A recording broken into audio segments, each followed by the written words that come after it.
ఇప్పుడు నీకు 10 ఏళ్ళు వచ్చాయి కాబట్టి మనం కొన్ని స్మాల్ రూల్స్ ఫాలో అవ్వాలి. ఎలాంటి రూల్స్ అమ్మా? మొదటిది, నువ్వు ఏడవటం వల్ల అన్నీ సాల్వ్ కావు. ఏదైనా ప్రాబ్లం ఉంటే క్లియర్ది చెప్పాలి, ఏడ్చి సాధించకూడదు. That is called communication. రెండవది, నీ హోంవర్క్ నువ్వే చేసుకోవాలి, వేరే వాళ్ళ మీద డిపెండ్ అవ్వకూడదు. నీకేమైనా డౌట్స్ వస్తే హెల్ప్ అడగాలి. That is independence. మూడవది, బొమ్మలతో ఆడుకున్న తర్వాత వాటిని ఎక్కడ తీసావో అక్కడే పెట్టాలి. That is being organised. నాలుగవది, బ్యాడ్ వర్డ్స్ అస్సలు వాడకూడదు. That shows respect. ఐదవది, నువ్వు తప్పు చేసినప్పుడు మనస్ఫూర్తిగా క్షమాపణ చెప్పాలి. That is responsibility. ఆరవది, తెలిసిన వాళ్ళని చూసినప్పుడు మంచిగా పలకరించాలి. That is good manners.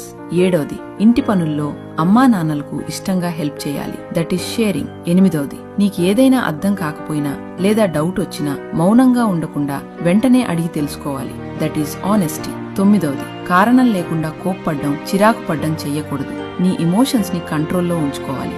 పదవది, ప్రతిరోజు కొత్తగా ఏదైనా నేర్చుకోవడానికి ప్రయత్నించాలి. That is growth.